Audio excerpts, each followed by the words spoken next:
Hey guys, it's Frederik of the FWX podcast. I'm gonna do something special in this video. We're gonna be ranking. I'm actually gonna tease you just outright instead of just saying. For this idea, I got from somebody that I've been following a long time on YouTube. Hello Future Me, aka Tim Hickson. The reason why I'm saying his real name, his government name, is because he has also written a couple of books. I'm gonna briefly.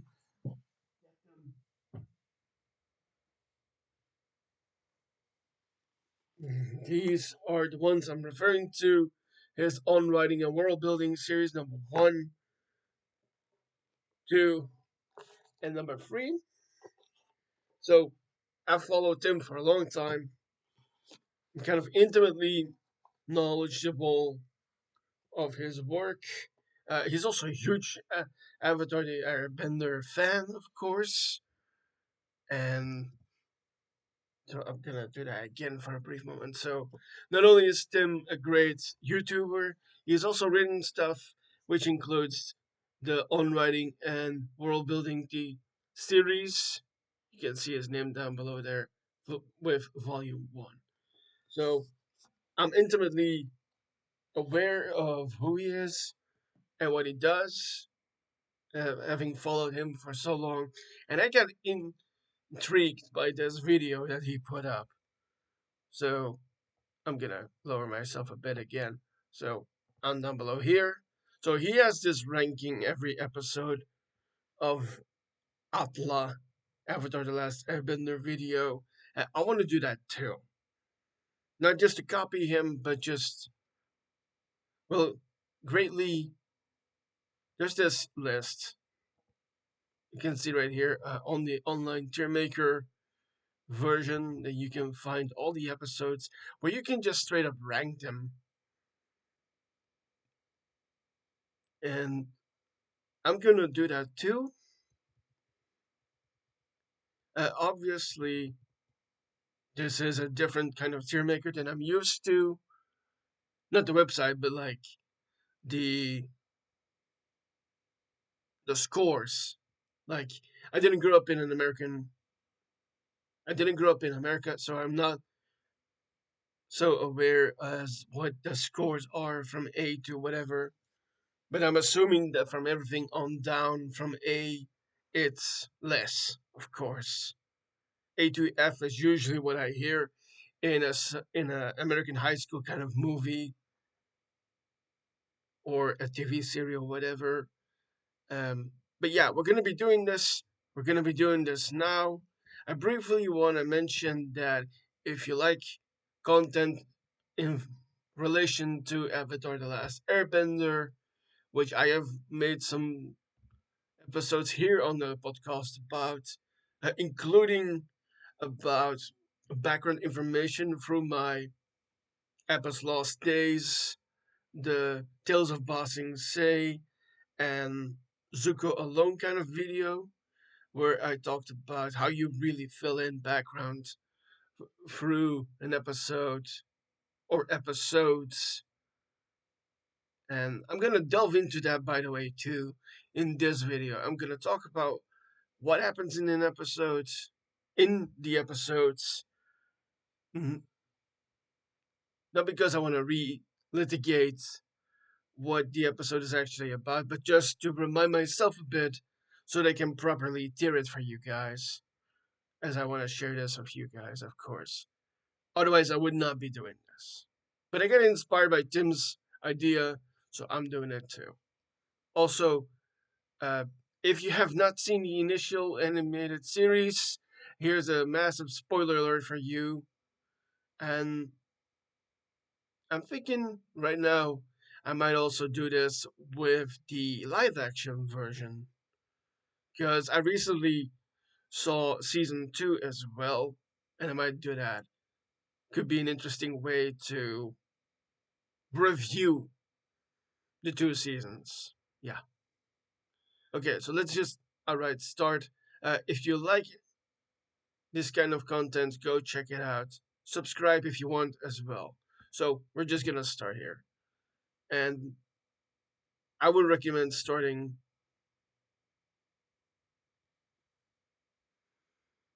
Like, it would take long if I were just to go, what do I like the most?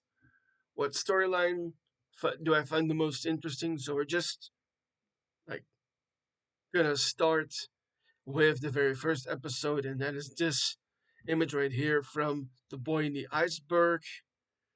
So obviously that's the start of the whole show, and it introduces all the characters. It introduces Aang, of course. We get Zuko as the antagonist or villain or whatever term you want to give him because he has such a rich character, complex character. And not to mention the other two as well, Katara and Sokka, were borderline equally interesting. In fact, I would almost argue that all the main characters are very interesting and complex. And actually, I'm gonna very briefly say that given just how interesting of a character Zuko is, I'm probably going to do a behind the character video for him. Okay, where we're gonna where we would talk all about redemption and accountability and the way to get there. Yeah. Okay. So I'm down below here. Let's just do this. So the boy in the iceberg is the very start. I'm not trying to think too much about the actual writing. Uh, we get a lot of silliness, of course, because Aang at his first image is just a young kid, borderline teenager. He is 12 at the start. I want to briefly say the other ages too. So Aang is not just 12, he's actually 112 because of the situation with what happened, which we will talk about later. So technically he's 112, Kitara is 14, Sokka is 16, and Zuko too. He's also 16 years old. The one character I don't really know, but I'm assuming Iroh is around in his late 50s. Yeah. So, but for first start, since it's just an iconic TV series with such incredible animated stuff and the silliness and everything, and being that it is about an avatar, I'm just gonna put it at the A. The only reason why it's not in the S tier, I'm assuming the S tier is normally for Supreme or Super, or you know what? If you guys know what that is for, put it down below in the comments. I want to know from you guys what this actually stands for. Okay, we're just gonna go to the next episode, The Avatar Returns, in which we learn more about the relationship between the characters and then as it's growing and how antagonizing a force that Zuko really is. And where here's where all the growth starts really. But I think for simple sakes, that's weird to hear, but yeah, I think you know ah uh, I'm forgetting something. I wish I could just pop it up right here, but it doesn't work that way. Uh, Although I am going to cut to me for a moment to talk about this. We get our first action. No, I'm mistaken. Um, we already got a bit of the action in the first episode with Sokka trying to stand up for his village of igloos and kids and elderly people along with Katara. well, him trying to stand up for their community, their tribe, and trying to fulfill that role that he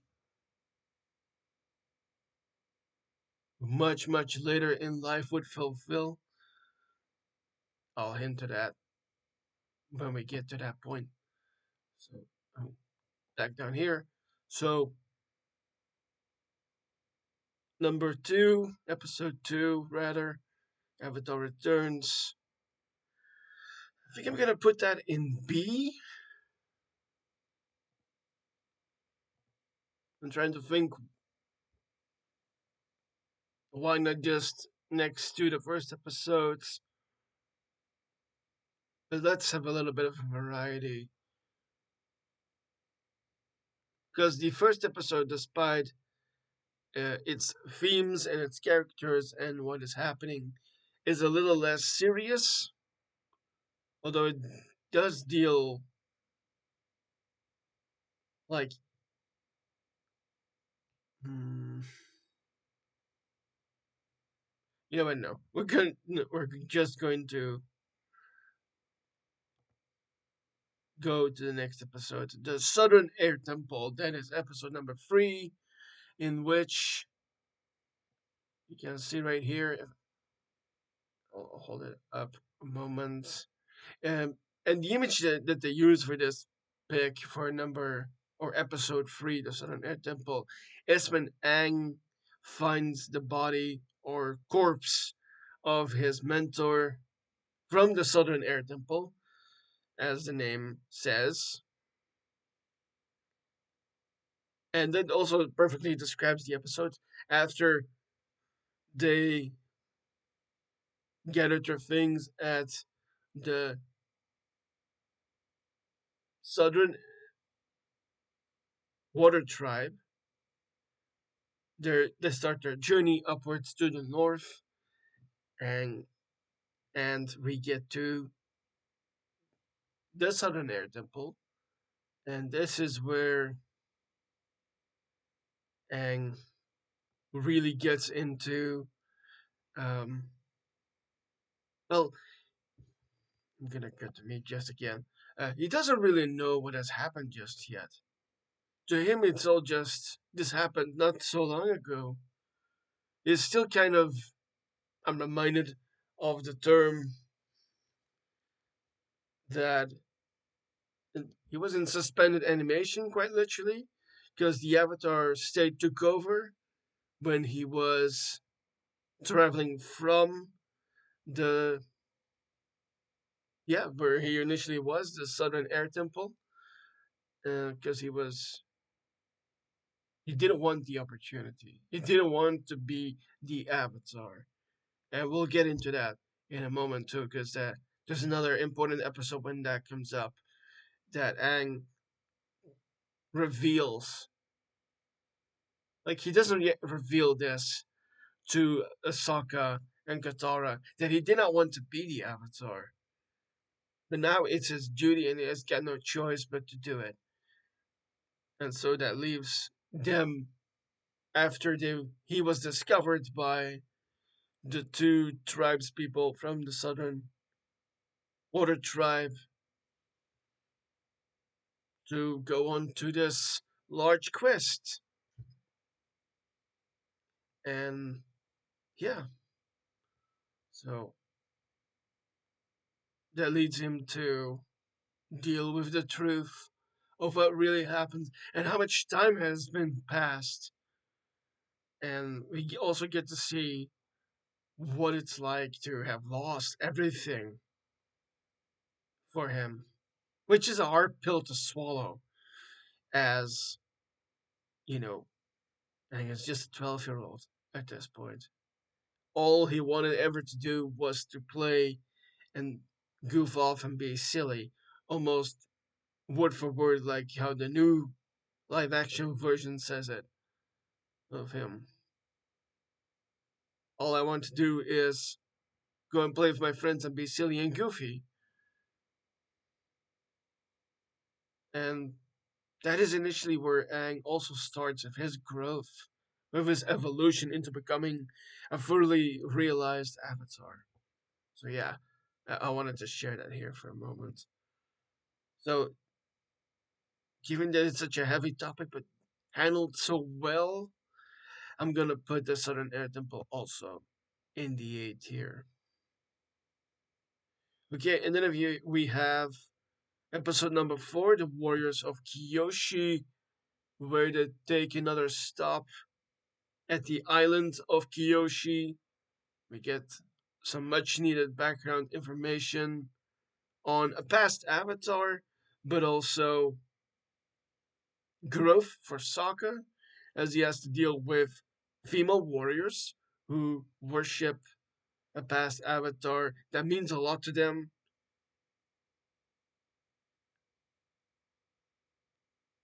And there's also a little bit of tension between Aang and Katara because while Aang is still young and goofy and silly, he is finding himself in a bit of a pickle with Katara as she and he are getting to know each other. But he's at his core, he's still a very young, quirky kid who is not yet fully thinking about romance. But that is creeping up in this episode. So, personally, to I love seeing the growth of Sokka. And speaking of Sokka, you know what? I'm gonna put this first in one of the tiers before I talk about that. Uh, uh, but actually, I want to mention at the same time, of all the characters in Atla, Sokka is my favorite character. So just for that sake, I'm gonna put it in the A too. And now briefly want to talk about the growth that Sokka makes, because you know, he gets humbled in this episode where at first he didn't think, or rather, was very ignorant to the ways of the world. And that's kind of what happens when are isolated. Sorry, that was a terrible pun. And quite ignorant of other ways. And so he's very set in his mind. I just realized I'm kind of clothed like him, blue and black. Kind of, not completely. I need some more fur on my shoulders or something. Don't let Pita know this. I'm being a bit silly myself because that's what people also like. And so yeah, Sokka has this start of his growth. Really, he is pulled out of his comfort zone, his bubble, and it starts to pop because it's being poked at, and that's quite literally what Suki ends up doing with him. She really gets to reach in, poke him in the heart, hard, by the way. And no, that's not a pun. I just mean it in a very direct way because we get some action from that. He gets his training. It actually he begs her for some training because he knows he has a lot to learn. To borrow a line from him, which is way later on that he says that, but I thought it was appropriate to add here. So for me, a solid episode because I I, I relate a lot to Sokka. I relate to a lot of the other characters too, with different moments, but being a boy growing up, learning new things, getting humbled. I've had that happen to me too. And then, needing to learn new ways. And I've also always been a bit of an international person myself. I've been to many places in the world on vacation most of the time. Um, and it's a new thing. And you need to get used to that. Also, I want to briefly defend the moment that he has is wearing the Kyoshi garb, and he is trying to revel in the moment because Suki is explaining that, this is not just traditional, this is what we actually do. And it has protective layers, and it has like all the benefits that you might normally think of, just in a different way. It's learning a different culture, it's learning a different kind of martial art in a way. Because the Kyoshi warriors are famous for using fangs. I actually have a prop for this. Just a second. And interestingly, this kind of ties neatly into what's happening.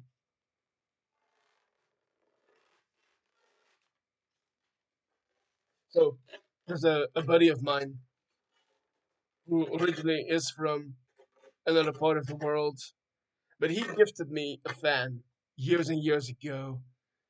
And so the fan, I don't think this one that I have is meant for martial arts, but there is an actual martial arts based on fans.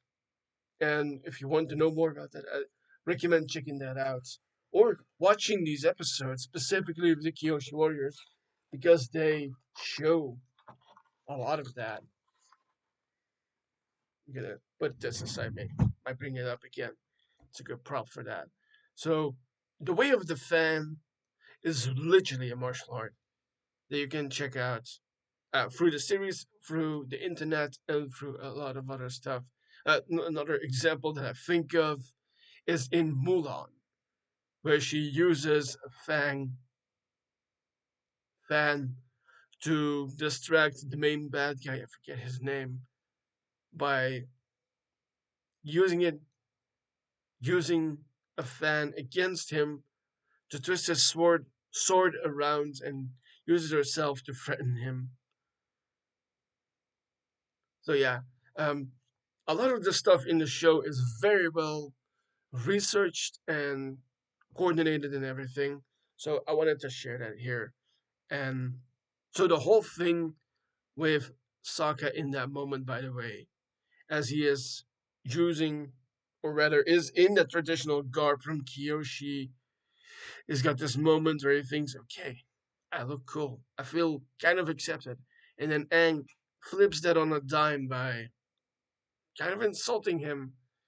And this is kind of one of those things that you learn in life, just to take things.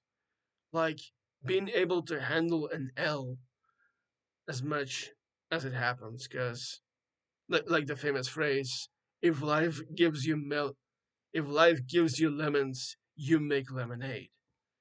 That's what you do. Okay, so that's kind of a special episode. So I feel like it's in the right place for that. Okay, then the next episode is the King of Omashu, which is all about Bumi, an old friend of Aang, as the three of them have just been a little follow up from Kyoshi for a moment, the first Kyoshi episode. They have just escaped from there after Zuko attacked it. And so now they're headed to the city of Amashu, where King Bumi somehow is still alive. So this is a man over 100. I'm assuming he has the same age as Aang, so technically 112. Maybe a bit older from the looks of him. And it's kind of a trial and tribulations kind of episode for Aang, because actually I'm still holding this. I'm gonna put this in B, and so let's talk about this for a moment. So, like I said, it's a trials and tribulations episode physically for Aang, as Bumi has recognized Aang from the very beginning, but he's kind of taking the piss out of Aang by having him do so many different tests and stuff, like getting his pet rabbits. Or I'm trying to think what else he has to do. And at the same time, the punishment Aang gets if he doesn't get something right is that there's these rings that Katara and Sokka have on that will grow into uh, like a candy rock. I think that's the literal name for it, where it continues to grow on them until finally one of them falls. Most likely Sokka, because while he's not only like the main boy that you relate to, he's also very often the comic relief. And that's not just from Aang, the supposed protagonist of the show. So that's interesting in of itself. So this is really a physical trial and tribulations episode for Aang, and for that reason, and for the sheer background information and all of that, I've put it in the B, which I felt right. Of course, the king's name is Boomy, so it kind of feels right to put it there. Okay, then we go to episode. By the way, that was episode 5. So now we're going to number 6 in present, where, yeah, there's a mining village that the group stops at for a moment, and they get caught up with Fire Nation guards, and they come across an earthbender called Haru, and he gets a little more than gets a little friendly with the group, especially with Katara, which starts kind of the romance arc for her a bit. And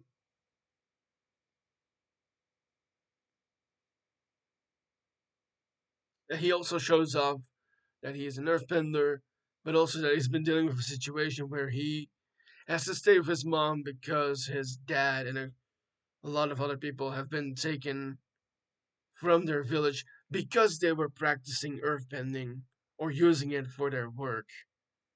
And so that leads to a plot with the three as they try to get Haru and his dad out of there on a barge that contains coal, and they use it in a way to free the people aboard. And I'm trying to think, where should I put this?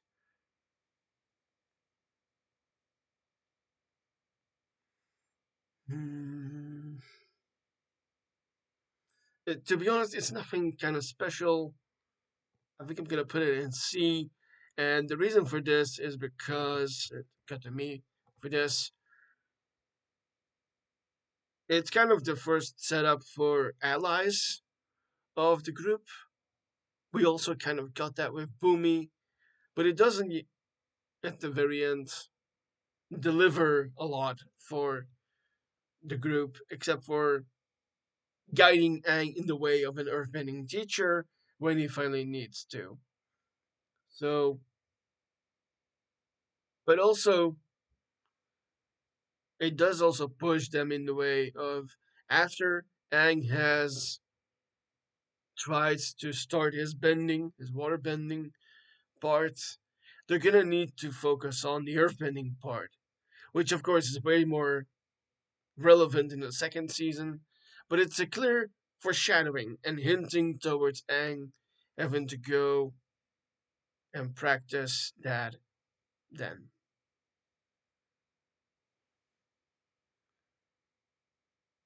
So,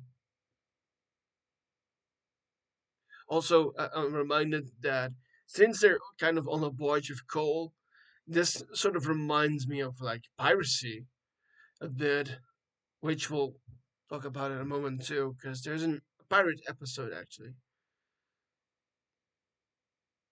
But but I'm talking here about the show and in context, of course. But piracy is a real thing. It's still happening in 2026 as well. I'm reminded of that movie from years ago with Tom Hanks, Captain Phillips. There's famous. There are scenes with modern pirates in there, so that is yet one another of those themes that they counter. Also, locking people up because they're different, because they're supposedly a threat, is not just something of way back when, but also of right now. If you want a hint towards that, look at what's happening in America. That's all I'd say about that right now. I would say I'm not going to get too political in this episode, but I still might, because politics is all over this show, but it's done in a very interesting and neat way. Okay, let's go into the next episode. That leads us to the start of the first two-parter, and that starts with episode 7, The Spirit World, where the group comes to a place where a lot of trees have been scorched black because of a huge fire, and that leads us to meet one of the first representatives of the spiritual world, a spiritual creature of the forest named Heibai, portrayed through his spiritual part as an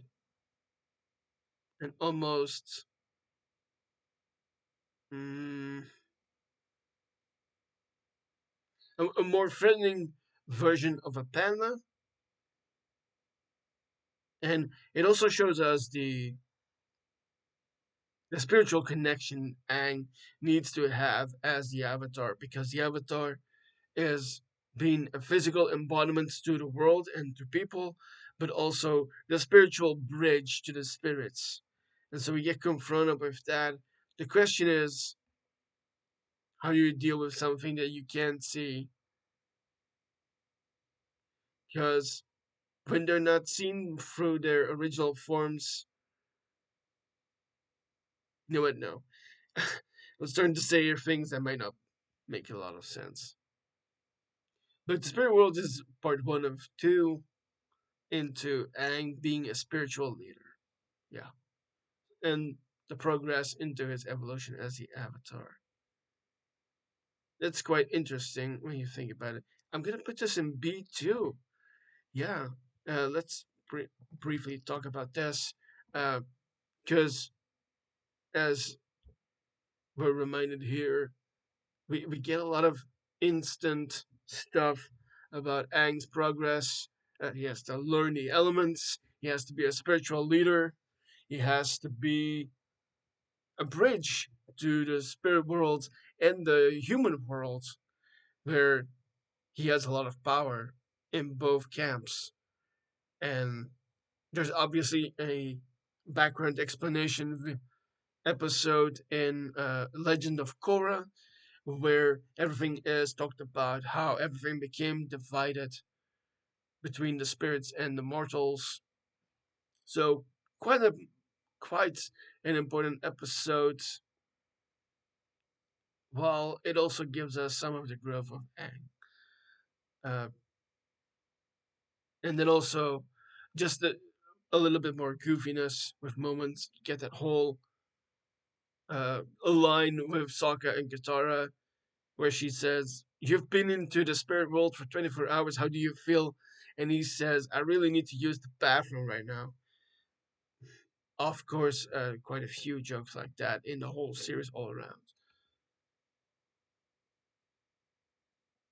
So yeah, let's keep it at that for now. But let's continue, of course, with the rest, which leads us to part two of the winter solstice. By the way, Avatar Roku is the name of the episode.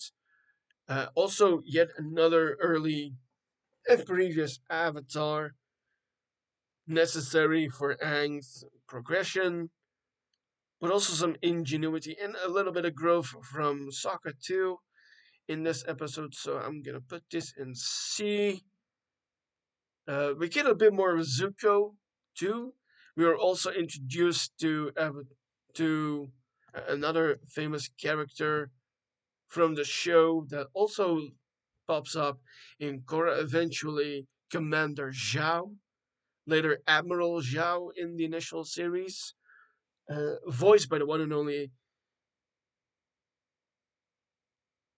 Isaac. I'm trying to remind myself. I recently saw a clip of him. You know, the same one that played Lucius Malfoy and the evil guy in the Patriot movie? Jason Isaacs. That was the name. He voices Commander Zhao. There's quite a lot of veteran voice actors and real life actors in there as well. Like the ones doing the voices for the initial group of Avatar Aang, they're way less known, but there's a lot of celebrity cameo voice acting in there as well, like with Jason Isaacs. And so we get a bit more background for specifically Zuko and Aang and Iroh as well. And we'll get to that another part of that in a moment too. I think I'm just gonna keep it at that. Get this episode tier making thing a bit faster. The next one is next episode number 9 is called the Waterbending Scroll, which is the pirate episode I was referring to earlier, where they come to a place where there's a kind of market, and Katara sees the instructions for waterbending on a scroll, but they have to make a kind of a shady deal with pirates, which leads them to deal with the said pirates, and then Zuko later comes in with Iroh as well. And that's basically the gist of it. And we get some hint at uh, the ship called Zutara that many fans are want initially.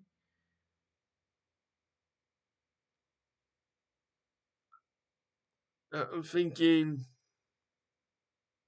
in terms of importance, this is obviously growth for Katara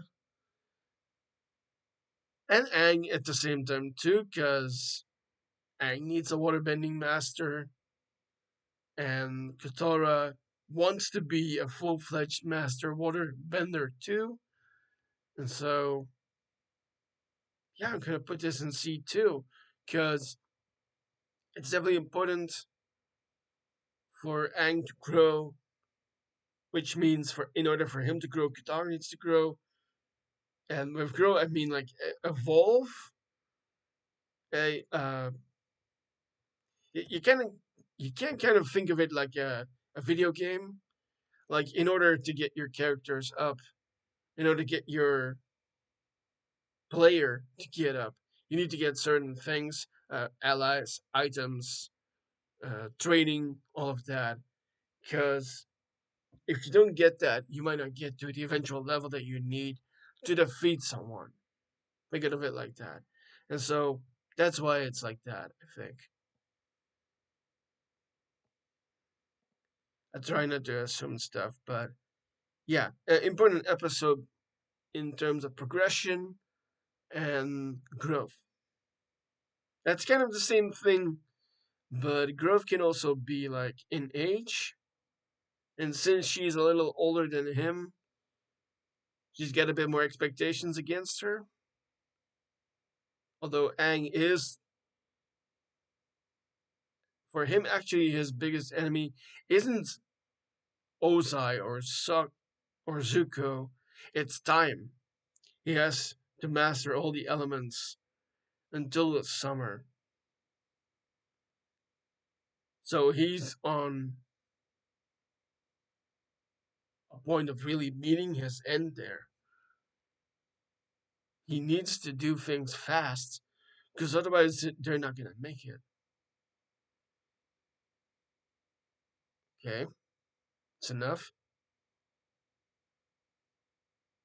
I briefly want to say something a bit more about Avatar Roku. Not only do we get introduced to Zhao in that episode, We also get introduced to Avatar Roku.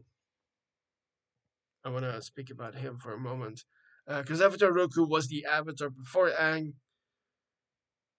and very much the whole reason why there is.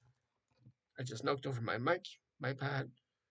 Avatar Roku is the reason why there is kind of a 100-year war that is somehow still going on with now Zuko's dad trying to handle that and win the war finally. Because yet again, there's time in play, which we'll talk about later too. Because there's another thing incoming. But yeah, Roku is an important character because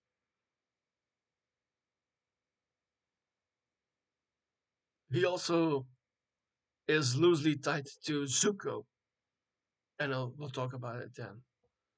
Okay, back down here. Okay, next episode number 10 is about Jet, the freedom fighter with his freedom fighting gang, and with other characters. But what is interesting here is that it's very focused on on Sokka and Katara. One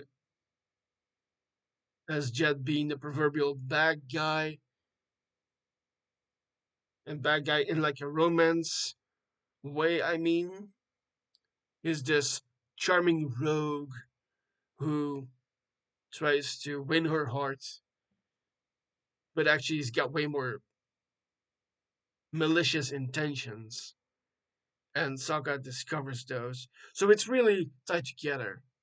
And also, he plays on them, he manipulates them to working for him. But the truth is, despite everything that has happened to Sokka and Katara, because there's the one thing that Jet shares with them is the loss of parents, but he knows how to use it. He knows how to manipulate them. He knows how to manipulate Aang too, by the way. And it also comes into, it's pretty important, you know what, just for the sakes of progression and interest, and Jet being a very interesting figure, I'm going to put it in the A tier because he also becomes pretty relevant later. And he's this interesting, gonna cut to Misa. He's this interesting mix of being a bad guy in the romance sense for Katara, but then also a bit of a complex case because he wants to do ill to the people that harmed him, and he doesn't know where the line yet is. And that makes for a very interesting episode for both Katara and Sokka. A little less for Aang, who's put on the back burner. He's sitting on the bank, to use a football term. And yes, I do mean football, like kicking a ball in a field to score, not American football. I don't watch American football. I had no intention to bring up sports all of a sudden, but I just thought of that as an analogy. Because, yeah, Jed is a complex, tragic character that we get to know more about in this show, in this episode, and later too. Okay, let's continue. So, next episode is one not very loved by everyone, The Great Divide, where they reach a point in the Earth Kingdom, the group, Sokka, Katara, Aang, Momo, and Appa, where they need to get to a certain point, but there's only one way to get there, and that is through a Great Canyon look-alike in the show called The Great Divide. And it's kind of about division and polarization, and like Who would you believe? What do you prefer? What do you like? But really, might you have a goal that you would normally not think of? And so that's very much what that episode is about. And Aang as a figure of the world, being a representative from a different culture and having his own perspective, is able to look at these problems and find not a fix, but a loophole, more likely. So, again, this is not a very well liked episode for many of you. I'm not that big of a fan of it either, but I understand what it's about. So, for that sake, I'm going to put it in the B tier. Yeah, because this is one of the things I want to share with you guys. So, uh, how do you get through groups? I'm reminded of a line from the Wicked movie, Wicked for Good, actually, the second Wicked movie. There's a line that Jeff Goldblum's character, the wizard, says, uh, you know what really helps people? Giving them a really good enemy. And that's kind of what happens in the episode itself. These both parties, they might not, and I'm not talking about politics here, but obviously it's all over here. So we've got no other choice but to talk about it. I feel like I'm mediating something at Thanksgiving for a moment to make another reference. Um, but no, it's important to talk about things. It's important to give them a common enemy that they can band against and work together, which eventually happens in the episode. So yeah, it's really about would you work together if you have a common enemy and set our differences aside? And also yet another hint towards Aang having to learn how to earthbend after his waterbending. There's an earthbending guide with them, although he gets injured, of course. Okay, next episode is The Storm, which is yet another big background information episode for Zuko, where we get to see what happened to him. In terms of importance, high up, of course, which really makes us understand Zuko more. So you know what, even for him, I'm gonna put it in the S tier because it's vital to know what Zuko is like and to learn that he is not just an angry kid. Huh. Kind of reminds me of Batman for a moment. There's a let's get to me for a moment. There's a line I recently came across this clip again on TikTok where in Arkham Origins, I wish I could use like a way to pop this up.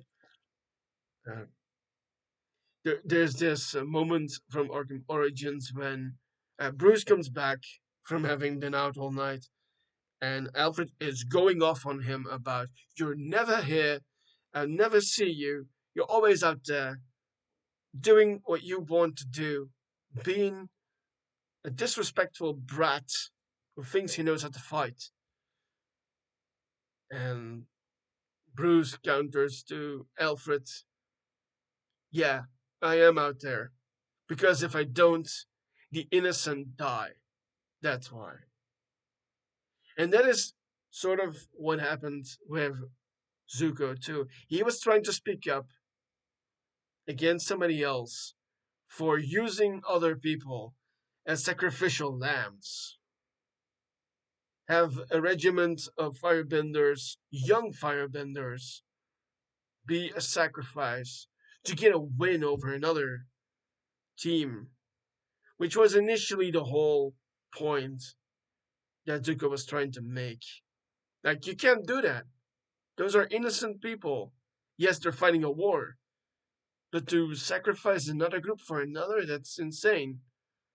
And that's why he got out of line. That's why he got into that fight, which is explained through Iroh, who tells the crew of the ship about this.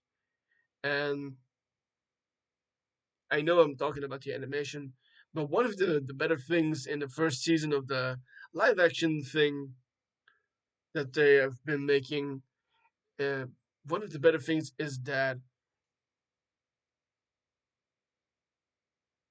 the that regiment is then pulled and is used as the crew on Zuko's ship in the first season of the live action version. That's why that happens in the live action version. Does not happen in the initial version, as far as we know. Hmm. Kind of sounds like an interesting little special presentation kind of stuff. Like the front lines of the Fire Nation versus Earthbending Kingdom, the Earth Kingdom. So yeah, we get all that backstory for Zuko, and also important, we get a lot of backstory for Aang. Like I said before, he initially didn't didn't want to be the Avatar. He gets revealed. He reveals it himself actually to Katara after they were confronted by a fisher and his wife who own a market stall, who were like, "You, the Avatar hasn't been around for 100 years or more. What could he do?" Which makes Aang scared of the situation, get to a cave, get Appa inside, and then he reveals that when I knew I didn't want to be it, I didn't want to have the responsibility, and that is very much what it is about. We get this, and I'm reminded also of there's a literal storm too, because the group needs to eat, and so Sokka offers to go with the older man, with the fisher, to go out and get some fish. And during that whole ordeal with the storm itself, we get the info from Aang and from Zuko, and at the same time, Sokka is trying to provide again. So it's this beautiful um, show don't tell moment. We get flashbacks basically. This is a flashback episode where we get that info about Aang didn't actually want to be the Avatar, but now he's got no other choice. And Zuko having to face the consequences of his actions with his father, who burned his face, specifically the part of his eye. And I'm gonna briefly say that I have a gripe with the live action version where it doesn't completely fit the scar. Like, you can say I'm wearing glasses, right? Because the scar for live action Zuko is like just that big. Like, my glasses and a bit more. Because initially in the animated show, the scar is like quite literally like hand, palm, or even complete hand full. Like it burns Zuko to his ear that you can see. He's got this massive burn scar, not just a teeny tiny version from the live action. The show, not the movie. There is no movie, as all of us fans joke. Okay, let's continue. Because I said a whole lot just about how important that damn episode is. Yeah. Next one is also very Zuko heavy with episode 13, The Blue Spirit. And at the very beginning, what happens is that they get to The group gets to a point in the Earth Kingdom where both Sokka and Katara are falling ill, and Aang has to take care of them. And he goes to someone nearby who has a solution rather, for this is where the silliness of the show comes in back. Uh, the two of them have to suck on frozen toads or frogs, and this is also where we get a bit more of Zhao. I think I'm gonna put this in C, by the way, and let's talk a bit more about that episode. So, uh, we also get to see that it is possible for non-bending people to capture Aang, because we get the introduction of the Yu Yang archers that are in the employ of, at that point, not just Commander Zhao, uh, Admiral Zhao at that point, because he just has his promotion from Fire Lord Ozai at the very beginning, and we get that done well. He gets a scroll where that information is on, and so he employs the Yu Yang archers to get Aang, who has been signaled in that valley. Yeah, they're in a valley, I remember. Although uh, Sokka and Katara are hiding with Momo in some place. And Aang, like I said, has to take care of them, goes to someone who gives that information, and tries to find those toads. But then he gets captured, like I said, by the Yu Yang archers, very capable, non-benders who use ranged weaponry, specifically bows, and like the what you sometimes see in video games, like hooks on the bows, or the arrows rather, so they can easily follow people around. Like they're just going from some point to another point and can like be balanced and all of that. Probably realistically not possible, but since it's animation and since it's a magic kind of world, probably possible.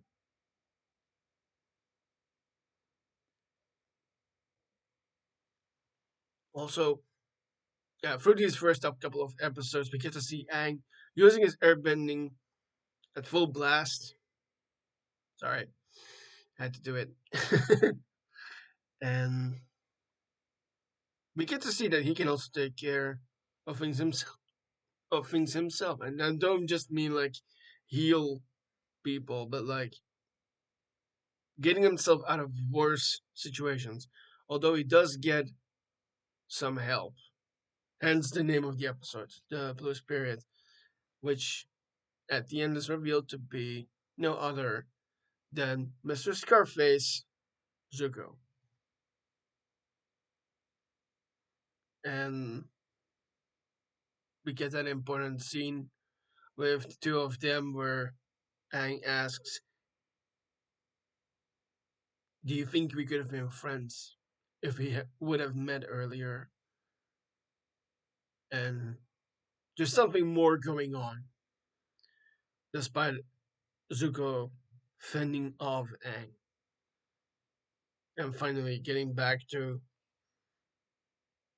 Appa, Katara, and Sokka, and Momo. So yeah, pretty important episode, and the possibility that Aang could work with Zuko if need be.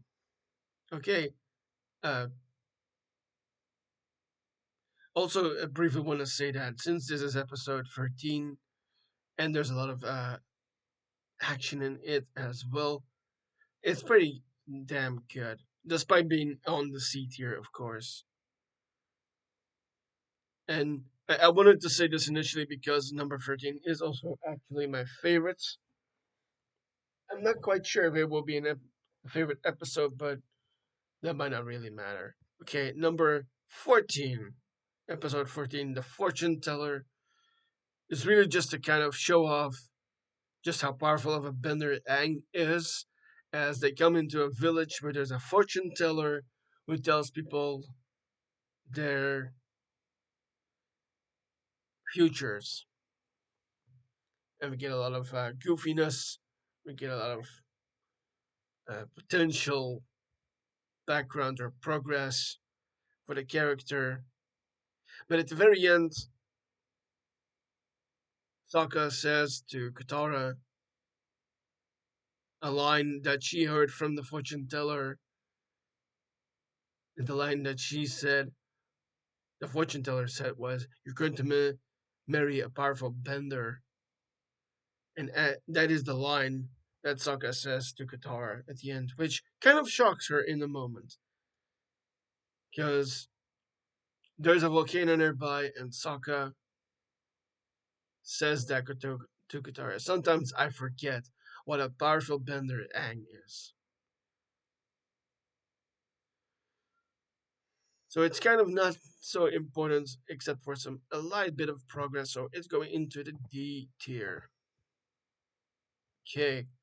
Then next, another background information slash progress episode for Katara and Sokka with number 15, Bato of the Water Tribe, close contact of their father, who got injured, and we get to see Sokka use his detective skills, and we get to learn a bit more about the Southern Water Tribe. But we also get to see just how flawed Aang is, because he gets info from a messenger and is then unwilling to give it to the others because he's afraid they might just they might straight up leave him if they have the right kind of information about their father, who is not that far away, and they haven't seen their father for years. I'm gonna put this in C2. Not that very important in itself, but in the long run, definitely. Because again, think of it like a video game. Again, you need your allies, you need your toys, you need your gadgets, and all of that. You need the resources, and Katara and Sokka's father is one of those main ingredients. He's the field commander when it finally comes to the Day of Black Sun, only then to be followed up by his son. But he's clearly an important part of their growth, and Aang is afraid that if they know where he was, they would just straight up leave him. So we get to see this very humanizing moment. Also, this is in and around an abbey, I'm reminded. Oh yeah, actually, that is where the abbey is where Bato was actually staying, and we get to see Zuko and Iroh, of course, too. And yeah, so it's all about the chance for Sokka and Katara to get out and not continue the journey. But they realize if we do that, there's no chance for Aang. So they do what they have to do. There's some comedy involved, there's some action involved. We get a lot more bending and action scenes of Aang and Iroh and all of that goodness. So for that sake, in of itself, not that very important, but in the long run, quite important. Okay, next one is The Deserter, number 16 or episode 16, about a guy named Zhang Zhang, which presents a unique opportunity for Aang to learn some firebending, but that goes awry when he tries and accidentally wounds Katara. We then learns a skill of hers too, how to heal. So again, initially not that important, but in the long run, yes. I'm gonna put this at C2. Yeah.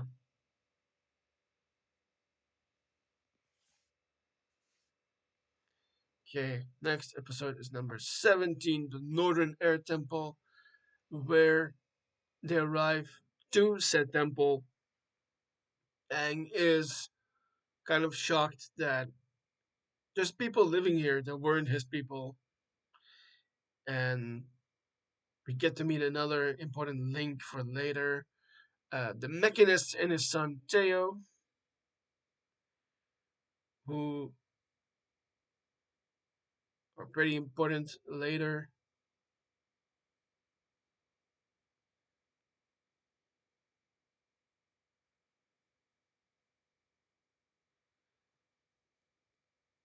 And we also get to see a battle here near the end. And it's also confirmed that this is also one of those episodes that almost goes scene for scene with the new live action show in the first season, where they actually quite well adapt to what really happened initially in the animated show, with some differences, of course. And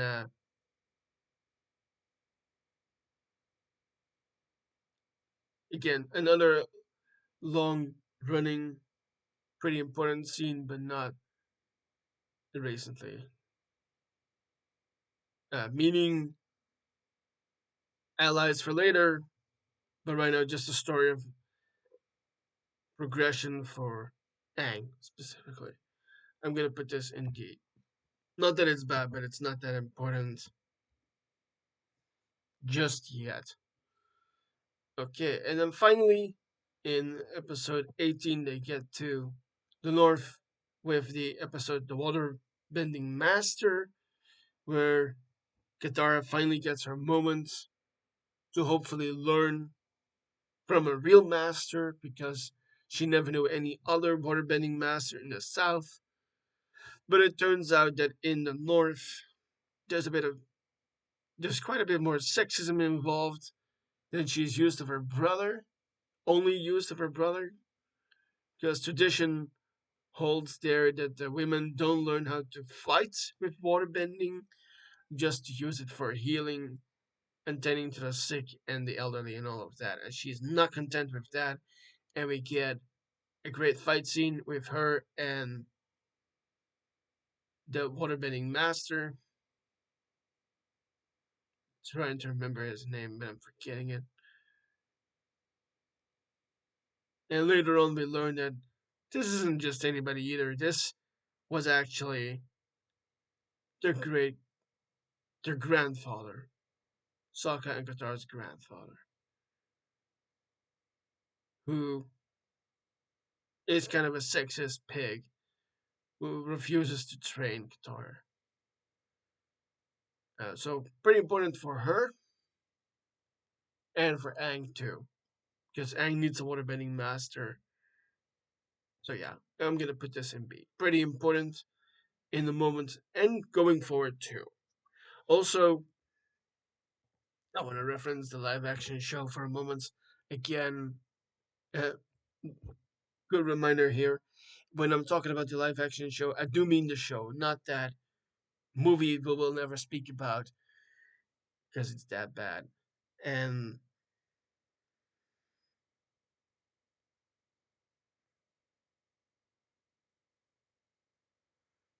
yeah, the thing about it is that the fight between Katara and I remember it, Baku, is that it almost goes scene for scene again. It's pretty well adapted in the live action show. Even specific moments, like there's a moment that she rises up the ice and then it switches it out like um, discs discs of ice. The ice. I'm sorry. Sorry to make jokes where I should not be doing that. Kind of something that the show is also kind of known for. Okay, let's continue with the last ends of the first season with the Siege of the North when the Fire Nation has now gathered an armada of their men and their siege works and finally get to the north with now Admiral Zhao trying to deal with this situation while also having an ulterior motive. Uh, it's kind of a goaded episode, and for that reason, I'm gonna put it in A, along with part two too. By the way, because this is part one and two, and not only do we get into a lot of stuff about the waterbending tribe in the north, but also some spiritual aspects as well. We get to see a lot more fighting, a lot more battles. You get to see some romance for Sokka, as he is enchanted by Chief Arnook's daughter, Yue. Also interesting, for those who don't know, Yue is voiced by Johanna Brady, a famous American TV actress and movie actress that I came across in another TV series years ago, Quantico, for those who don't know. Uh, yeah, uh, yet another case of terrific vocal work from other celebrity voice actors, too. And who doesn't love a good fight when it comes to this world, where you have to deal with the fact that people use the elements against each other. Water versus fire, ice versus warmer fire, and also there's the whole spiritual aspect too. And Yue is a part of that. So yeah, that leads us to the end of season one. Ah, important last thing about season one. At the very end, we get the introduction of Azula, another very important character going forward. And of course, you have Aang dealing with the whole spirit thing, and he turns into a Godzilla. That is a term. That's a term I'm borrowing from Tim, by the way, who has this plushy version of the, let's just go with sea god or the sea spirits. I'm forgetting which one is who. I think it's Tui. You have Tui and La, the spirits of the water, the spirits of the ocean and the moon, who became real, actual koi fish, which have been protected far away in almost uh, like Savage Land kind of environment from the X-Men, as an analogy here, because it's way more humid. There's like bamboo and stuff, and so in the very spiritual place, where again Yua is very tight too. And so that's the end of season one. Let's just go straight in with season two too. I'm gonna try and be a little faster because I realize how long we've been going right now. But let's start with the Avatar State of, which is number one episode of season two. Very evidently, Aang having to deal with the fact that he can use this awesome power, all the avatars combined through him, as kind of like a life ending, world ending kind of force, which is pretty important for him as an avatar going forward. Okay.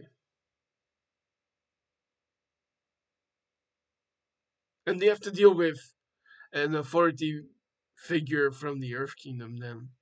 One of the many generals that we meet. Okay, second episode is The Cave of Lost Lovers, of Two Lovers, which ties into Omashu, because that is originally about the lore But then the lore is also used to further the romance between Katara and Aang that is flowering. And while Sokka is having to work with the annoyance of people who like to make more uh, music. Actually, given the annoyance, I'm gonna put it in the D tier. You know, the whole secret tunnel stuff that they sing, but very tied to Omashu, obviously, like I said, from the lore. Not super important, but a little progress there for the characters. And that takes me to the next episode to Return to Omashu, where Aang, Sokka, Katara meet up with Bumi again, who is now captured by the Fire Nation forces and by a new set of enemies for them, May, Tylee, and Azula, the new governors. I'm gonna say this a bit differently. You get these three new characters, three new villains or antagonists for the gang with two A's for Aang, May, the daughter of the governor of the new city for the Fire Nation. That's how I wanted to say that. You got Dai Li, a ferocious Chi blocker, and then of course Princess Azula of the Fire Nation, a firebending prodigy. So it goes. It's very much about dealing with obstacles that turned out to be a bit more tougher and rougher around the edges. And we get into some good action. We get to see a bit more of Boomy and Aang. So progress all around for everyone, but it's just an in the moment thing while Aang is also learning about what it's like to be an earthbender specifically. So I'm gonna put it in D2.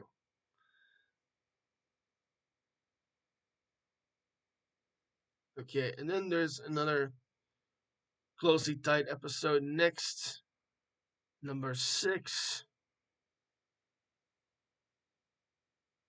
Nope, sorry, my bad. Number 4, The Swamp, where the group travels over this huge forest with a huge tree in the middle, and they got stuck in there, which makes me think of something else.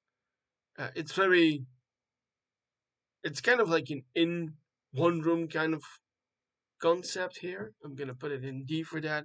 I briefly want to talk about this episode because, like I said, it's kind of this in one room kind of concept for them. Only it's in a huge bamboo based kind of forest with a huge tree connected to everything else in the middle. And they get visions because they get so long stuck in there. All three of them, Katara, Sokka, and Aang, and all about different things, which tied into previous episodes that happened. Uh, for Katara, it's about her mom. For Sokka, it's about Yue. Uh, I didn't mention this from the two-parter at the end of season 1, who has lost Yue, who is clearly pretty affected by it, but tries to man through it, as they usually say, and gets foreboding uh, clues about his earthbending teacher.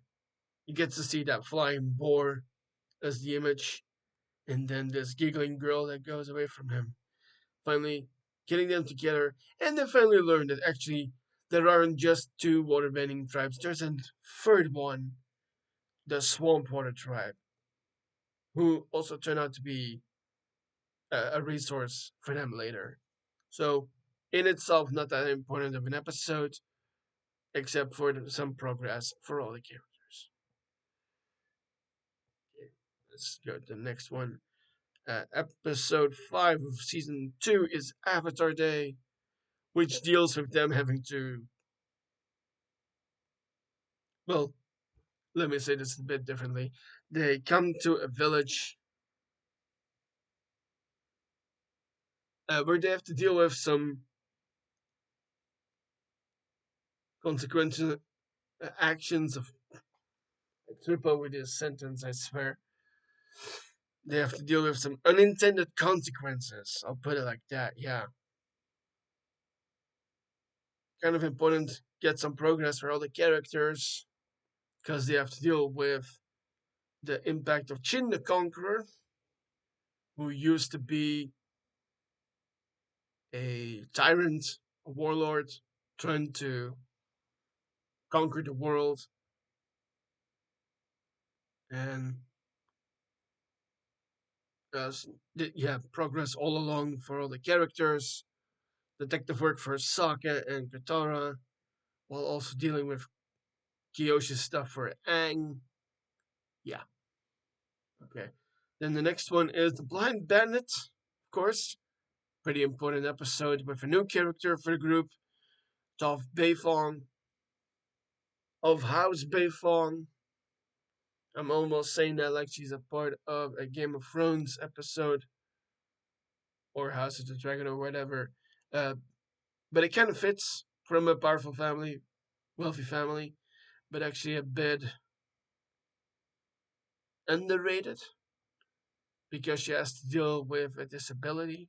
For her, it's being blind, but that has put her to the point where she has had to attune for herself and become one with the earth, turning her into a formidable earthbender. And the thing about it is that the crest or the family sign for the Beifongs is a flying boar, which leads to the group learning about Toph and her situation, that she has overbearing parents who want the best for her but don't really know what she is like, which causes Toph to put that into action by being one, if not the best earthbender in the world, by going and actually, because this is such a hardcore cool character, I'm gonna put it in the S level. Because Toph is a very important character going forward. Obviously, Aang's water, uh, obviously Aang's earthbending teacher later, or at this point going forward, and Toph. What makes her interesting is that when you have something you're good at, and you have to become good at it because of your limitations, it becomes a part of you, and you can't let it go that easily. Something I relate to as someone who also has a disability. For me, it's having an extra chromosome, being a person with Down syndrome. For her, it's being blind. And they masterfully show you that that doesn't stop someone from being who they really are. Yeah, I'm glad I thought that so succinctly. Okay, and then the next one is yet another very important episode, Zuko Alone, number 7 of season 2, where we get to see him go on a journey after splitting up with Uncle Iroh while he goes across like uh, like a Ronin almost. It's got some Western vibes, it's got some samurai vibes, and we get to see this interesting story how Zuko is becoming somebody else. He's starting this redemption arc a little bit early, Yeah, I kind of see this as part of his journey into becoming a person himself. But first, he has to accept who he is. And that's what happens in Zuko alone. He has to make, he has to appreciate who he was or is before moving on. And that is what that episode is about. And it involves the duality of his personality, being someone with the responsibility to do good in the world while being from a place of no responsibility and only complicity. This is such a stellar episode. I'm gonna also put it in the S tier. See, the S could stand for many things: supreme, stellar, and many other stuff. But very solid, very awesome episode. Oh, my bad. Okay, next episode, the chase. This is when Azula, May, and Tylee catch up to the group, and they have to split up and get the drop on Azula and friends.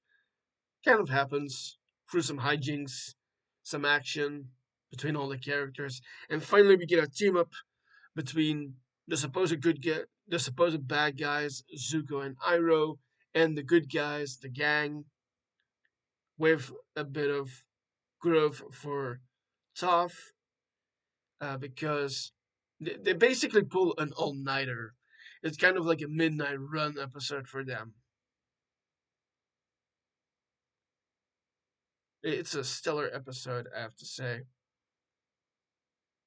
And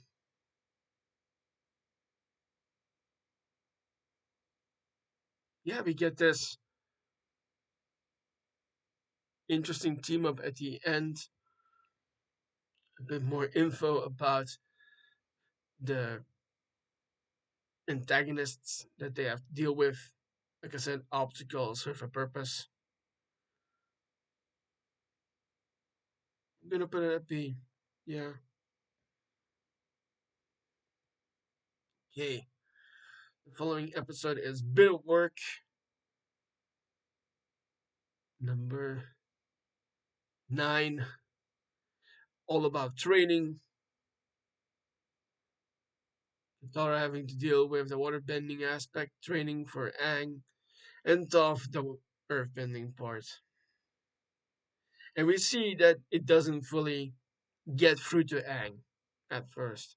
It takes quite literally a bit of work, hard work, like the sentence that we know in real life: work hard, play hard, comes to mind here.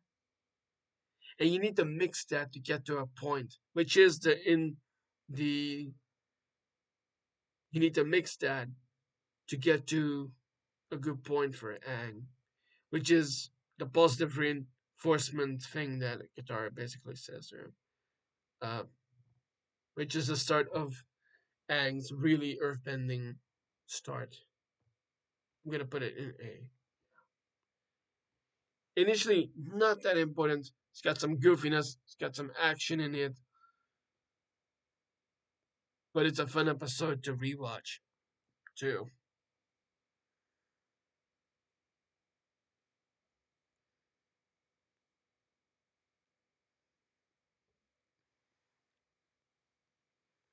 Okay, next episode, number 10, The Library, where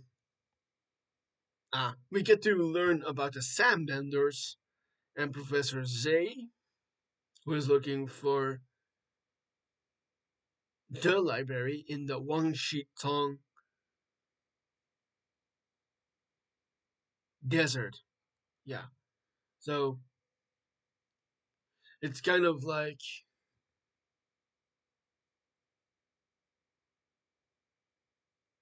there's something very important that happens near the end, of course, with rough trying to keep up the library as it's sinking, as they finally get that information that they need to defeat the Fire Nation, of course. And yeah, and Aang having to deal with the supposed loss of his sky bison, which sets him off on an interesting trajectory, which will finally get to the point of him learning how to earthbend and be almost reckless in the process. Yeah, yeah, so where to put it is the question. I think it's a solid episode. Pretty important. There's some progress in there for the characters and for the plot going forward. I think I'm just gonna put it in the S tier. Also because we get another link towards the.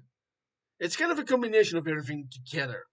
Yeah, the bending, action, lore, character growth, and another new interesting character, Wan Shitong, he who knows 10,000 things, which is the owl character, of course. I want to say briefly about that when it comes to the live action show is that it's quite a bit different in the live action version, but what they did actually worked pretty well, I have to say. And that's all I'm gonna say about this for a moment. Okay, I think we're almost in. I'm just gonna continue. So, speaking of consequences of your actions, that leads to number 11, the desert, which is kind of like a desperation episode for the gang to deal with. Aang was distraught from losing Appa. It's kind of they're on each other's edges, but we get also some really goofy stuff from Sokka being the comic relief for the episode and more. The whole cactus juice thing, which is pretty funny. It's not that important of an episode. I'm just gonna put it in C. Okay. Then we get to the next episode, number 12, The Serpent's Pass, where they finally get to a connection between the overall Earth Kingdom and closer to the city of Ba Sing Se, the city of walls and secrets, where they have to deal with this long, winding road, very much shaped like a serpent, and is being protected by a water serpent. Also, borderline solid revision in the live action version too. Crazy G with crazy special effects and all of that. I think it's just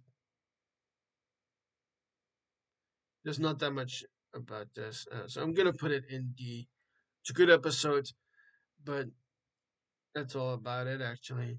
Also, we get to see Suki again in the Serpent's Pass as she has been working with like the ferry for people for refugees specifically to get to the Earth Kingdom city of Ba Sing Se.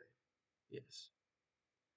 But the troubles are not over in the next episode as they have to deal with a new piece of technology from the Fire Nation called the Drill, where they have to think of a plan to bring this thing down while having to deal with the authority figure on the wall of Ba Sing Se, General Sun, who has a bit of a who has a female version in the live action version. Actually, pretty cool revision actually on their part, I have to say. And again, it's kind of a combination of all things: action, goofiness, progress, frolic characters. It's actually a really fun episode, I have to say. You get to see Ty Lee and May get to deal with stuff. There's a slight bit of romance in there as well. It's a good combination episode, I feel. Yeah. Okay. Then we get to number 14, City of Walls and Secrets. Like I already said, because that's another name for Ba Sing Se, besides the Impenetrable City, which is a translation for the the physical script that they use, because obviously it's very much based on Asian influences, and then the group has to deal with bureaucracy and authority while having to deal with a manipulating figure in Long Thing who refuses to bring them to the king. And I'm a sucker for a cool thriller kind of project. So for me, it goes in the S tier. No excuses. And there's that line from Katara as they finally meet Long Feng. So it's just your puppet. And again, I'm a sucker for a good thriller idea where what you think is happening isn't actually happening, and there's like secret police and all of that. The Daily are introduced here as well, who are a force to be reckoned with.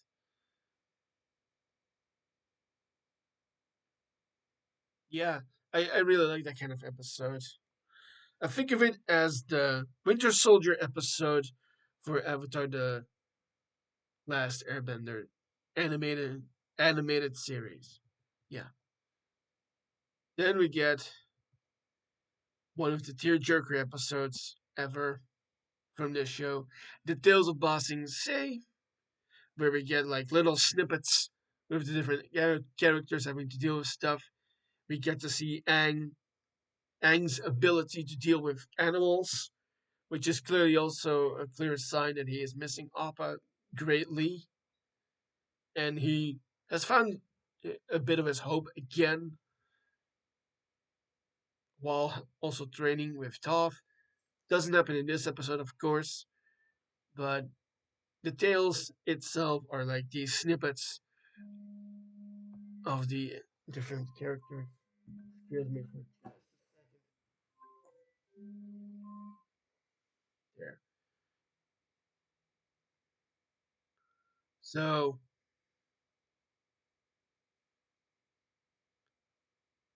actually, I think it's a very solid episode. One of the best.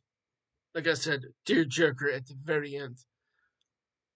I don't have to say anything but the words "leaves on the vine," and we get some silliness and goodness in there. Like I said, Aang dealing with the animals, with a zoo, Katara, and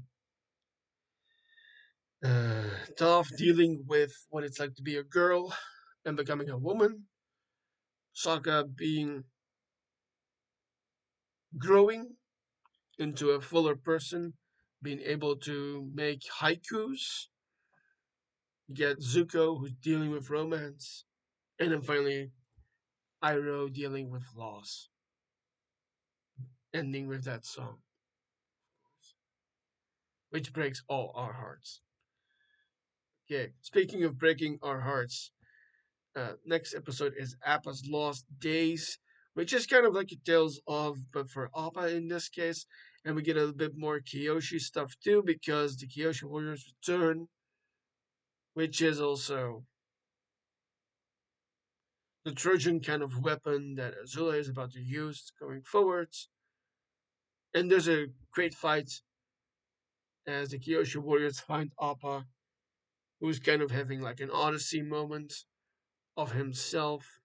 Like I said, it's kind of like a Zuko alone or a Tales of kind of episode, specifically for Appa, of course, who deserves his flowers. Yeah, let's put that in A.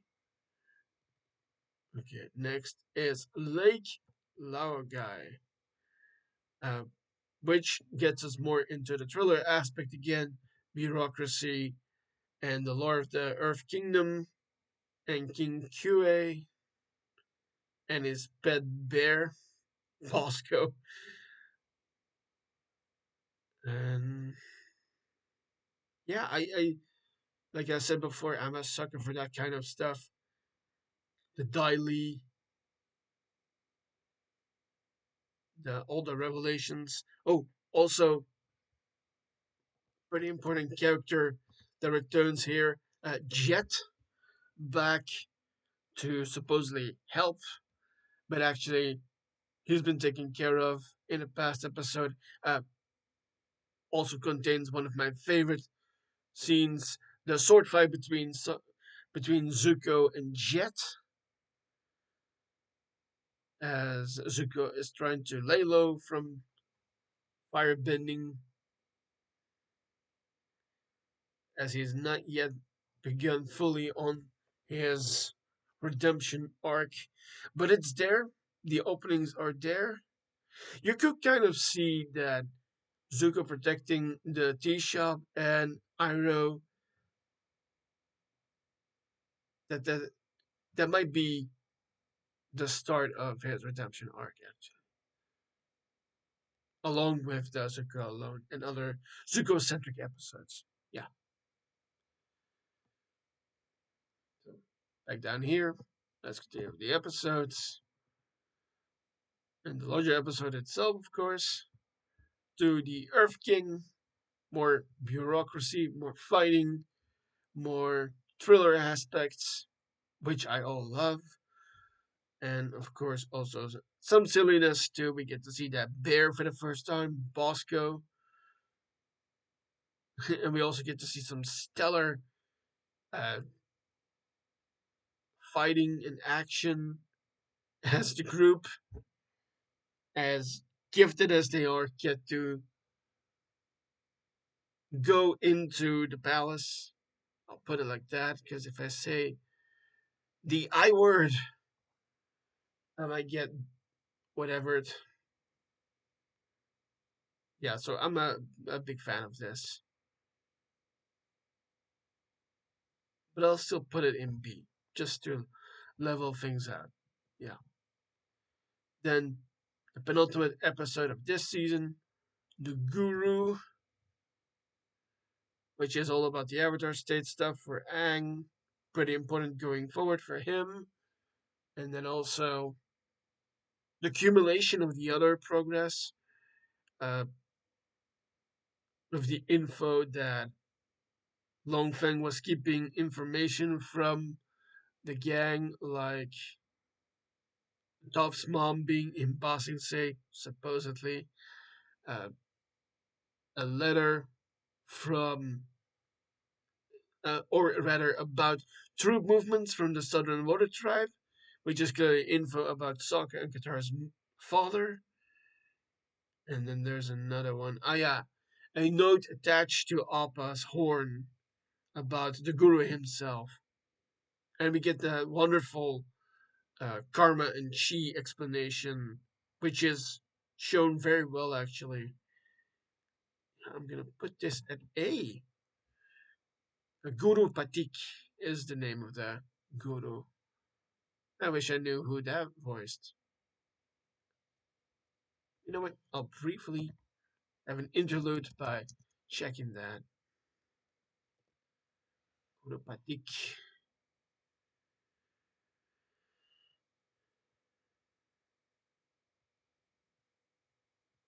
Brian George. Name doesn't really ring a bell, but whatever. Okay, let's continue with the last episode of season 2, The Crossroads of Destiny. What's very interesting is that we get combination of relationships, or rather situations that we haven't seen before. at that point, like the people locked up, Zuko and Katara, who have to deal with the fact that they lost people to the war. There's also the big fight at the end, of course, and more consequences of the Avatar state.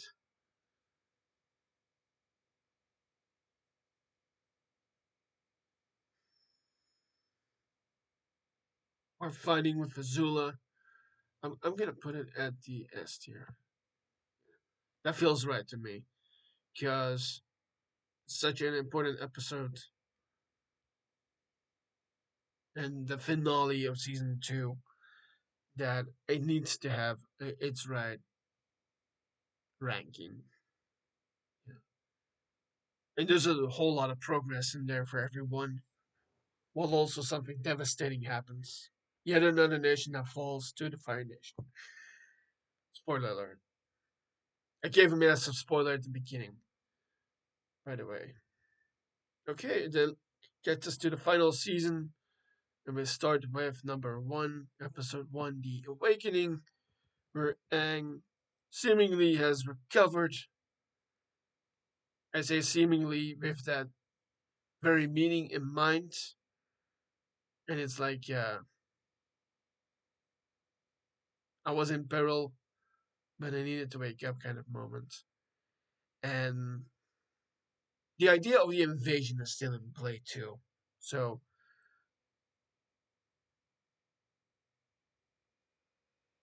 it's not that hugely important, but there's enough growth in there for all the characters to matter. Yeah, okay. I'm gonna try and be quicker about the next episodes.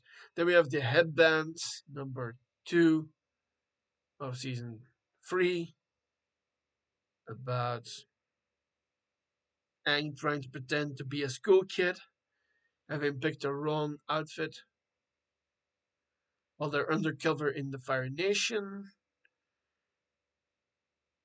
I'm just gonna put it in C because that was literally it, actually. Which I guess there's a little progress in there because it allows Aang to be a bit of a kid again.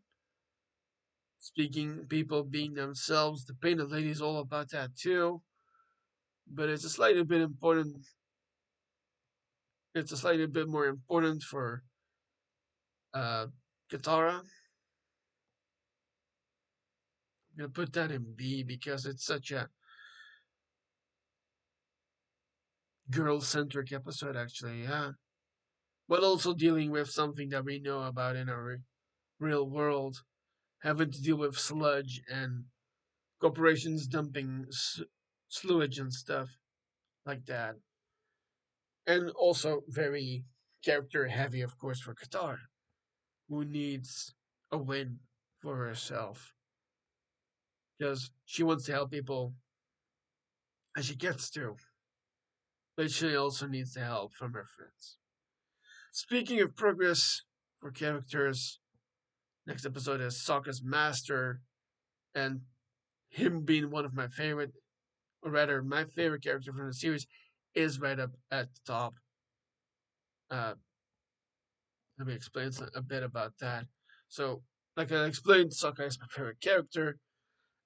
The Way of the Sword is also yet another martial art that gets dealt with in the Asian countries in real life too, and heavily in fiction and pop culture too. Uh, I've explained in the past that I'm a huge fan of sword fights. We get to see a cool couple once in this. It's soccer centric too, because how could you not love that goofball having a bit more progress in his life as much as he deserves it? Okay, let's continue. Next episode is Beach. Quite literally says what it means. all about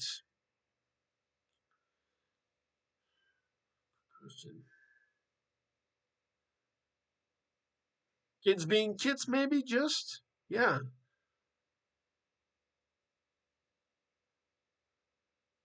Get to we get to know a bit more about Azula, Ty Lee, May, and Zuko's dynamic. Zuko is convinced that no, Zuko is convinced that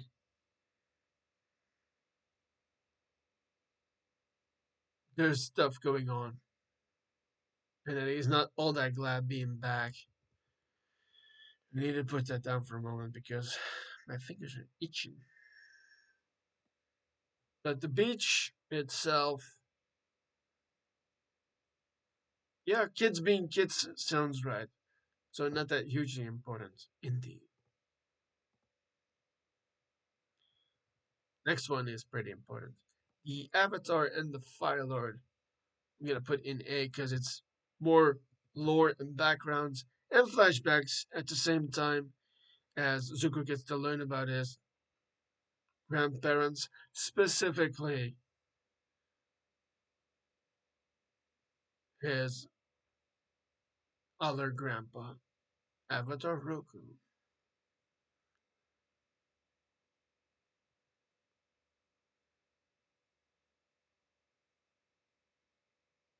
Yeah, it's very Zuko centric, but also for Aang, who's having trouble. No, no. I can't say that yet. That's for another episode that I'm about to put in there as well. Okay, next is The Runaway progress episode for Toph, and also for another person that is introduced in this episode, who gets a proper name by the end of the episode, Combustion Man. I'm gonna put that in B because it's progress for, especially for Toph, but also for Katara for a good portion, while the guys, well, we're also dealing with the theme of gambling, by the way. Okay, next up, the Puppet Master. Kind of seen as the most horror kind of episode of them all, having to deal with someone supposedly good who turns to evil and who does quite evil things. Because I can't think of any more malicious stuff than being controlled for your blood, which is damn crazy. And the way it's shown, though, I'm gonna put it in A.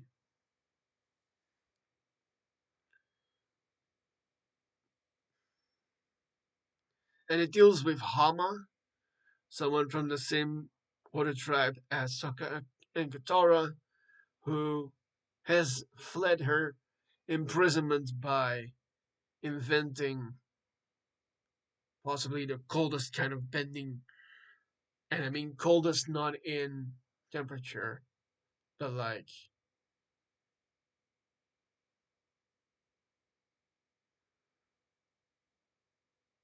crazy way to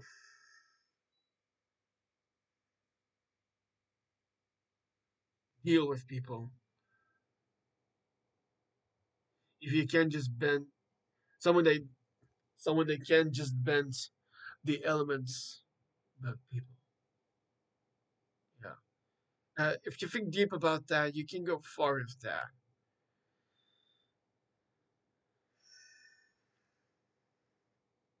It's a betrayal episode basically, and revenge too. Okay, I'm gonna just continue with Nightmares and Daydreams, which is very Aang centric, as he has to deal with possible consequences for his actions, having to do something that he is not completely comfortable with, having to kill someone. And that plays so hard on his mind that he has both. nightmares, and daydreams. And that's the title. It's Aang-centric, but it's also quite a different way. It's way more Eastern anime centric with all the stuff. So I'm just gonna put it in C. And we get to see that Momo and Appa, through Aang's dreams, have personalities themselves, supposedly, which is pretty funny. It's it's another desperation episode basically, but through goofiness. Okay, then the last two-parter of this series, The Day of Black Sun. Oh, that's cool. You can just divide that up. Um, you know what? Yeah, I'm gonna put that with A too. Both parts. Obviously, the two invasion of the Fire Nation episodes, as you can tell, when they finally do that, but then learn that it has all been for nothing. They knew about this for ages, which is in part two. Does the there is on there is although very cool action scenes with Aang and Azula and the team.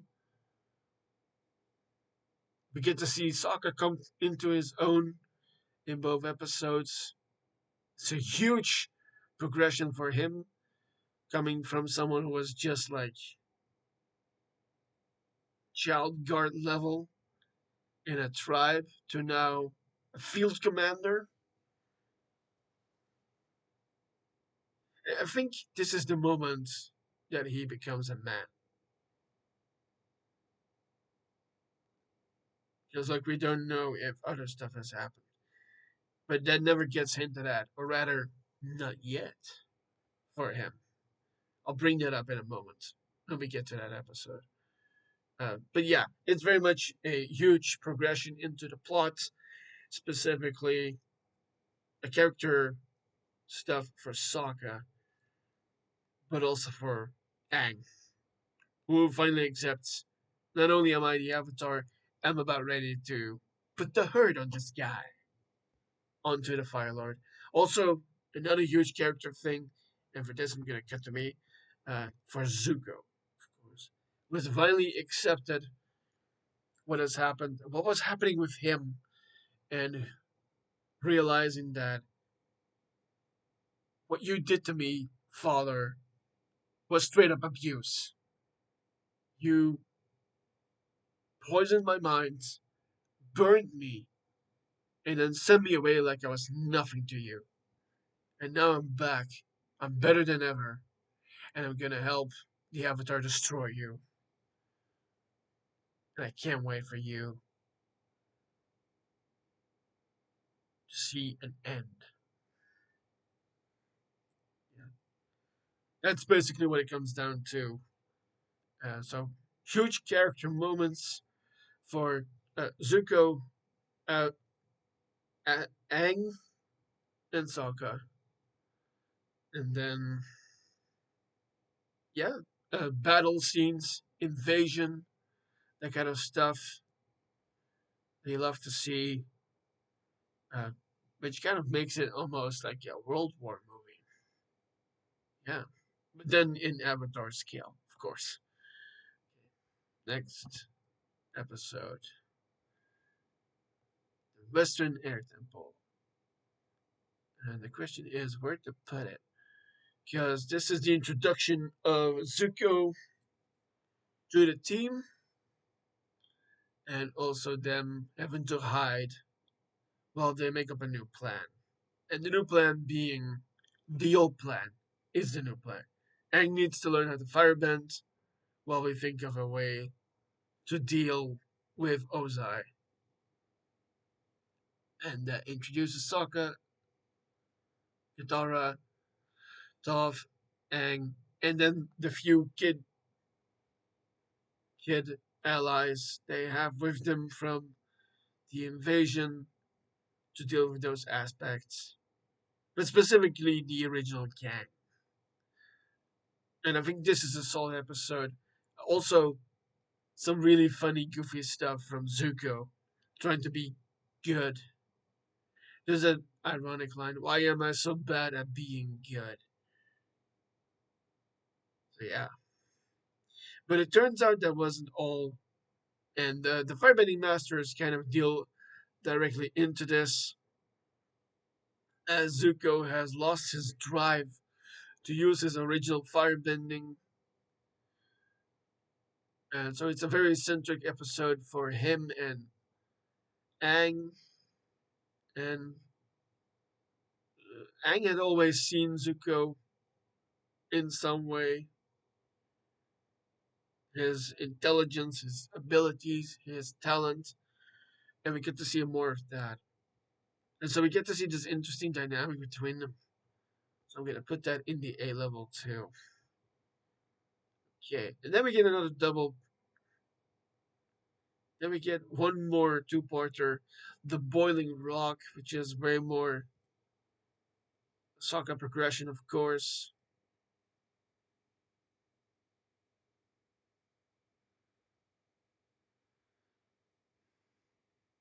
Uh, Progression for Sokka. He wants to see his father again, but then he also learns that he can see somebody else again, who apparently have been imprisoned, and that is Suki, of course. And first he has to deal with her in part one, dealing with her imprisonment, and in part two, with his getting out and his father being there. Speaking of getting out, it gets us to the Southern Raiders, where at the very beginning, Azula finds the group, attacks them, that leads them to go somewhere else. They make a new camp. There's some fun. There's some fighting, and we learn that Qatar is still quite bitter about things. She thinks that Zuko, in some way, is to blame for what happened to her family, which leads into a revenge dynamic plot, John Wick style for her, and her and Zuko go and find the one who did it, killed her mother, and what's interesting about that episode is also that Zuko gets to see that I better not get on her bad side. Not only might she make Swiss cheese of me if she uses anything sharp, but she could just bend me in any different way. Show me what it's like to be a puppet.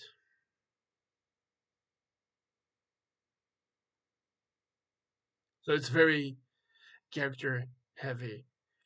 You may notice now at this point, all of my S tier episodes are very character focused, which is a good thing, of course. You want the characters to lead the story, of course.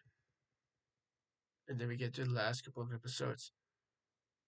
Then we finally have the Ember Island players, which is a kind of meta thing where the gang has to deal with like a mockumentary of themselves in a theater kind of setting, which is goofy, not all that important. We get some hints of romance, of course, with Suki and Sokka. Ooh, I have to talk about another part there. I think you know what I mean. Yeah, some silly, some goofy, some romance, and very meta to have sort of what is happening as you do it, but then portrayed before you by actors and everything. Very meta, but kind of funny too. Okay. I briefly wanted to say when it comes to these character episodes at the very start, I was talking about the Southern Raiders a moment. Uh, I was hinting before that we might get like not just romantic, but like implicit levels of romantic for characters, referring to Mrs. Water Tribe's Mr. Water Tribe's brother, who kind of seems like he's about to get it on at some point. Yeah, I wanted to mention that for a second. Okay, and then we get the final episode of this show, this tremendous show, beginning with part one of Sozin's Comet, where they get some where they get into some training and then info from Zuko about his father's plans. I think I'm just gonna put all of those episodes, or rather, especially those first two in the A tier. Uh, there's a lot of info in here. It's done quite well, the exposition in those episodes. But the thing is that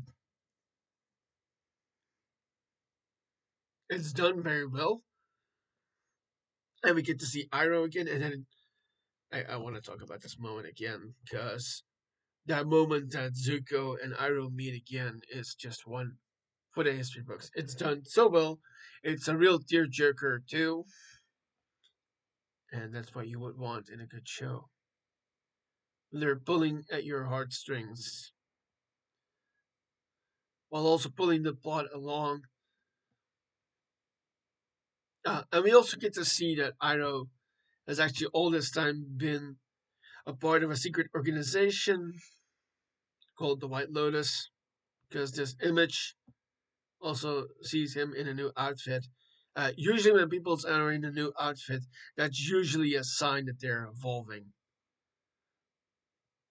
as I have said before. Then I want to mention Sozin's Comet Part 2, which has to be in the S tier because it deals with the Agni Kai between Zuko and Azula, and then also overthrowing the plot of Ozai torching the Earth Kingdom quite literally with fire. And the reason for the name, Sozin's Comet, every 100 years there is a comet that comes close to the Earth of the universe in Avatar that gives the firebenders a lot of strength, which allows them to do immeasurable things, including a try for world domination and conquering, as Ozai wants, and we get the perplexed dynamic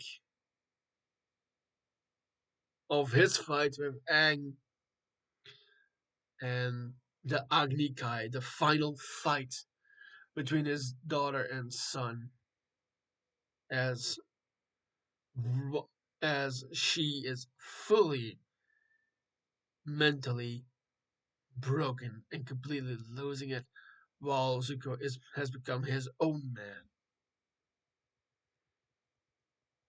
Okay, and then finally, part four, I have to put that in the S level too, because it deals with the last impact of this war, and we get to see the conclusion, the epilogue of the series, and it's bittersweet because it's this amazing series coming to an end, and I want to cut it off at that. So I've talked a lot about this. I managed to talk about what the whole series is about through this. I hope you liked me doing this. I've done this once before, the rankings. Uh, I don't mind doing it. Takes a lot of time though. I'll be honest. Uh, but yeah, if you want to see more rankings, please let me know down below in the comments. I want to hear from you. And maybe give some suggestions if you want to. And I hope to see you again soon. I've been Frederik. This has been the FWX podcast. Hope to see you guys soon. Don't forget to like this video, subscribe to the channel for more content, and I hope to see you guys soon. See ya.